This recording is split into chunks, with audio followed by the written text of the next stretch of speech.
Afrobarometer started in 1999 as a modest brainchild of three scholars who were keenly interested in the reactions of ordinary Africans to the political opening at the time, such as popular elections in a handful of countries. Since then, Afrobarometer has documented the experiences of African citizens regarding democracy, the economy, and social life on the continent. This report, which documents African priorities and preferences, is the first in Afrobarometer's effort to annually release this type of report, documenting or highlighting some key priority topics on the continent from the perspective of citizens. The report focuses on democratic governance this time around, and in subsequent reports we would focus on other key topics on the continent. In the nutshell, this report shows that Africans want more democracy than they are getting from their elected leaders. This report tracks the trends in African attitudes to democratic governance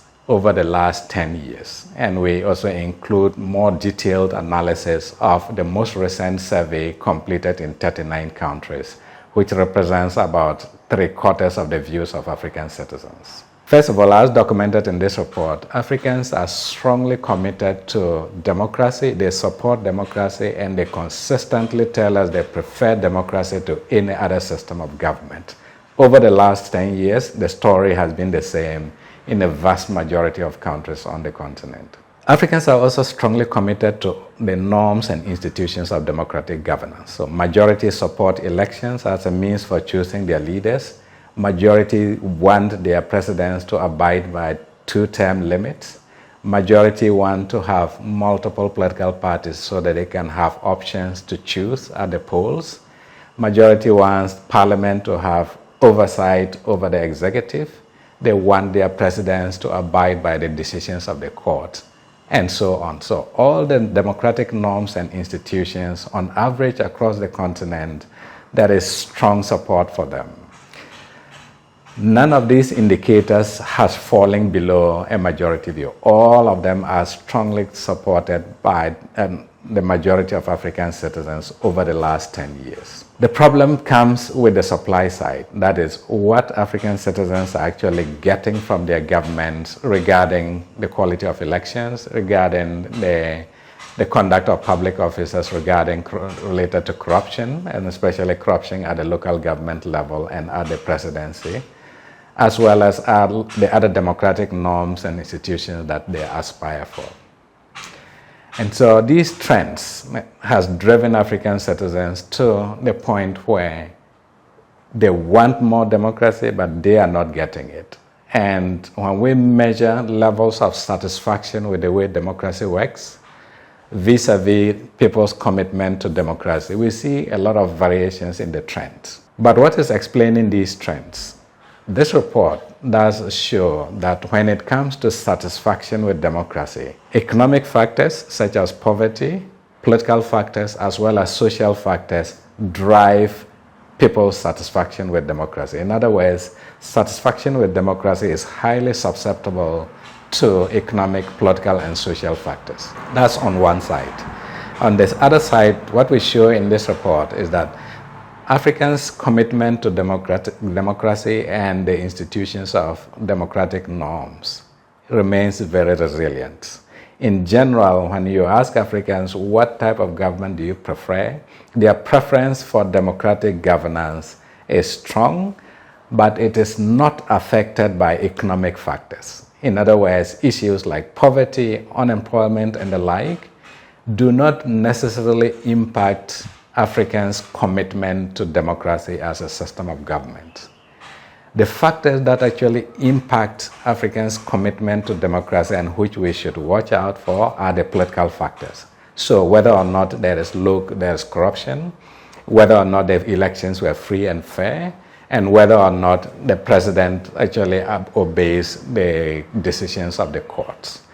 These three factors, and when we talk of corruption, especially at the local government level, these are the factors that undermine citizens' commitment or their preference for democracy. And as I noted earlier, economic factors like poverty and the like do not affect people's commitment to democracy. economic factors tend to affect people's satisfaction with democracy. And this report makes that very clearly. But the general concern, as reflected in this report, is that satisfaction with democracy on the continent has gone down quite significantly over the last decade. And especially in some of Africa's strongest democracy, most notable Mauritius and Botswana, as well as South Africa and Ghana, satisfaction with democracy has just gone nosediving. There's significant decline in the extent to which Africans are satisfied with the way democracy works, even in some of the strongest democracies on the continent. And this is a big worrying trend that we must pay attention to.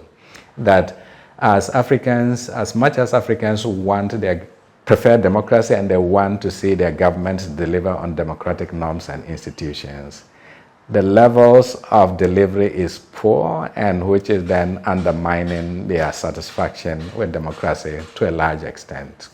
And the decline in the satisfaction with democracy, the extent to which it has declined in this report, as readers would notice, is particularly concerning, because it is not only affecting the countries that are weak, but that in countries that are very solid democracies, we do see this strong decline. The last point I want to make is about acceptance or preference for military intervention. So on the African continent, as we said, people's commitment to democracy is they prefer democracy to any other system of government. The challenge is that over time we've seen that the extent to which Africans rejected military rule 10 years ago, it was more than 70% of Africans rejected military rule. To date, we realize that this level of rejection has dropped about 10 percentage points, and we are now around 60% of Africa, or 66% of Africans saying they reject military rule. So this is a weakening of the extent to which Africans reject military rule. But in addition to that, the last time we surveyed Africans across 39 countries, we asked whether they think the military should intervene if their elected leaders abuse power. And unfortunately, more than half, at roughly 53% exactly, said that the military can intervene if their elected leaders abuse power. And we think, in addition to the declining satisfaction with democracy, the extent to which Africans are becoming increasingly attracted to military intervention is a worrying trend that we must address. And we call on African governments to take note of these trends, and all democracy activists, democracy stakeholders, to take note of these declining trends and work to improve the delivery of democracy on the continent.